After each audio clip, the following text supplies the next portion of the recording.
Welcome to Samba Samba. Enjoy the video. In this video, I will show how to fix a broken zipper on a Nike Elite backpack. First, let's identify the issue.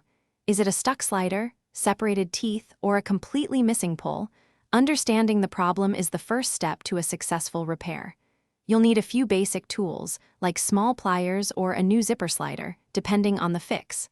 Let's get started and bring your backpack back to full functionality. Many zipper problems are quite simple to resolve. If your zipper teeth are bent, gently use a pair of needle nose pliers to straighten them out.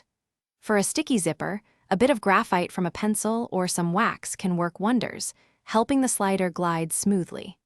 If the teeth have separated behind the slider, carefully work the slider back to the beginning and try to re-engage both sides. Sometimes, the slider itself is the problem.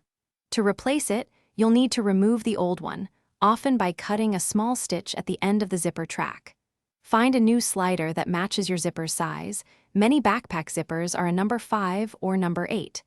Carefully thread the new slider onto both sides of the zipper teeth, ensuring it engages properly.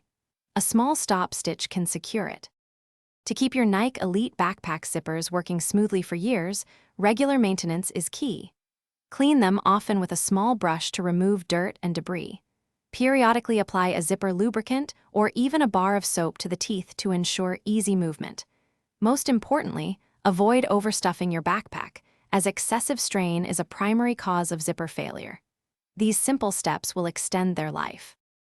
Thanks for watching. Consider subscribing if we helped you.